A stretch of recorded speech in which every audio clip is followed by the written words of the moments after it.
So today I'm gonna tell you how to transition from like any row to any row. So last time I showed you how to transition a single crochet from the second row to the third row, but here I've already crocheted 2 rows of half double crochets, which I was in my previous video, the tutorial for making those. So I'm going to show you how to transition to subsequent rows after like the row 2. So here what you do is you used to chain 1 and then turn your work and go into the immediate single crochet you made, or the very last single crochet you made.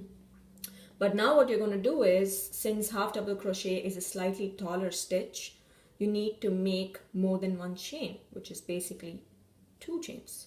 So when you make 2 more chains, the turning chain concept is hard to get to begin with, because unless you understand how these stitches work together and how they build a very geometric structure, you don't really understand what the turning chain really does. But as Jyotsna showed in one of the photos, like her work was like slanted on one end. That just means that you're either missing the turning rows or you're just not starting at the very first stitch.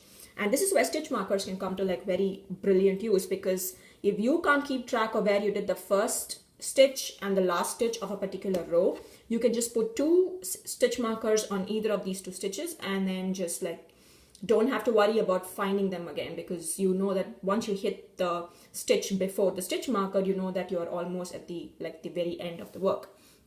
So going back to transitioning from row 2 to row 3, or row 3 to row 4, whichever row, you make 2 chains instead of 1, and you go into the very first, you yarn over, I forgot that step, yarn over, go into the very last half double crochet made of the previous row, and you go ahead and make the first half double crochet of this row.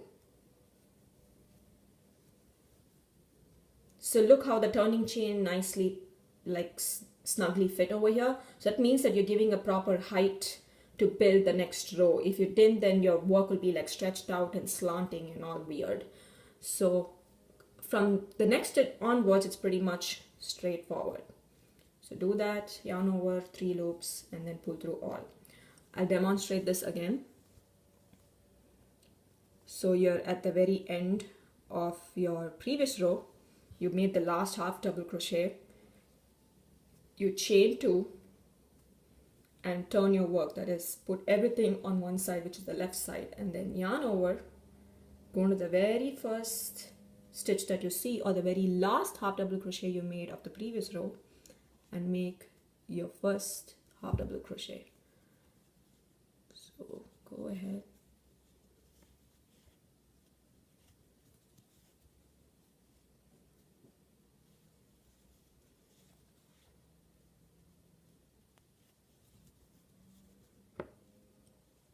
And oh, by the way, so basically you do it the same way. When you keep your work like this, you see the V's, you need to go through both loops. That's what I explained in like transitioning.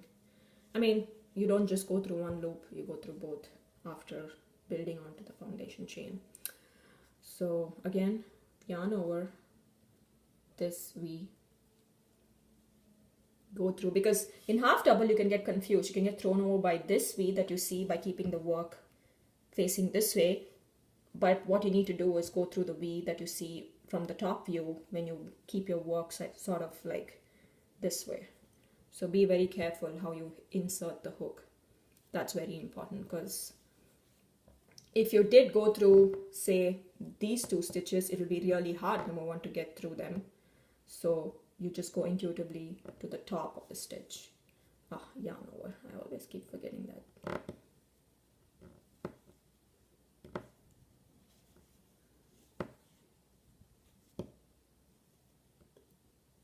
I'm not having the best stability today.